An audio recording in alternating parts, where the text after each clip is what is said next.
Mtazamaji wa Bongo Super Media, tunaendelea na updates mbalimbali kuhusiana na kile ambacho kinaendelea huko Mashariki ya Kati baina ya Israel, Irani na nchi mbalimbali ambazo zinapatikana huko Mashariki ya Kati. Ikumbukwe tu ya kwamba hapo awali tulitoa taarifa ya kwamba Irani pamoja na kundi la Hezbollah kutoka pale nchini Lebanon walishambulia katika nchi ya Israel na kusababisha majanga makubwa katika nchi ya Israeli. Sasa Israeli na yeye kaamua kujibu mapigo katika nchi ya Lebanon, ambapo taarifa hiyo imeitoa Lebanon wenyewe na wizara imeweza kuitoa.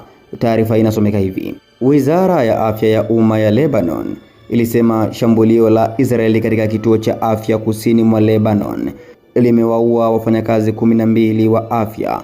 Shambulio hilo lilitokea katika kijiji cha Bulgi Garawiya katika wilaya ya Binti Jibeir na kuua madaktari hao na wahudumu wa afya na wauguzi waliokuwa kazini katika hospitali hiyo. Hivyo, Wizara ya Afya ya Lebanon inatoa taarifa hii kwa masikitiko makubwa. Mwisho kunukuu taarifa hii.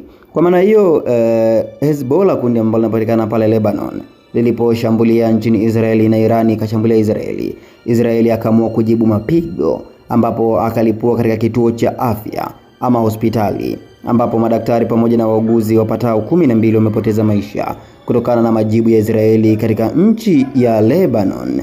Na taarifa hii imetolewa na Wizara ya Afya ya pale nchini Lebanon. Hakika hii ni taarifa ya kusikitisha kweli kweli.